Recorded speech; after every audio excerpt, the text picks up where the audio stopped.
I'm 10 years old, and my project is called the Handy Ultrasonic Sensor. The goal of my project was to make an ultrasonic sensor that can sense any measurement not too far in centimeters, and a push button so that you can stop the program whenever you want. The design of the program was like ultrasonic sensors and a push button in a place where it's convenient to push, not like in a jumble of wires. And my electronic parts were basically everything. It was the jumper wire, the push button, the resistor, and the ultrasonic sensor. Or actually, we'll actually have it on our My YouTube. program was that I first imported the time library, Yeah. and then I imported the PIO library, Okay. We'll and find then it out. here I said I variable uploaded the that R that equals true, and I did while R, since R equals true, so it will forever. no, And it will have here, his name in the this is title. with the trigger part. Usually the student's The name in the trigger title. is when the ultrasonic sensor sends out sound, and then I first put it to false to turn it off, and then I time-lapsed it for 0.005 seconds, and I turn it on again, and I stopped it for 0.005 seconds, and I turn it on again, and then here was the echo part, where I did while GP, just a while loop, so I could boost it while the thing is true. So then I did while GPIO, input 7 would equal false, which means like the sound didn't come back. Then I would do I'll start the time by doing start equals time dot time.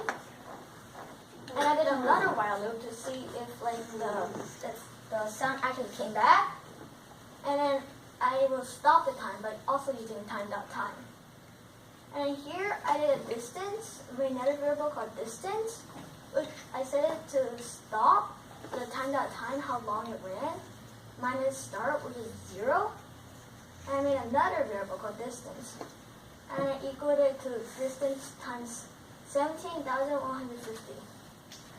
I multiplied it by 17,150 because the speed of sound in meters was 243 meters per second, and the sound, and so I multiplied that by 100, which I got 343 meters per second. So I got 34,200, I think. And I had to divide that by 2 because when it sends it out, it comes it back in, which would be multiplied by 2. Then I had to divide it by 2, so I got 117,150.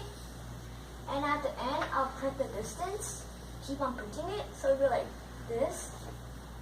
Yeah. Right.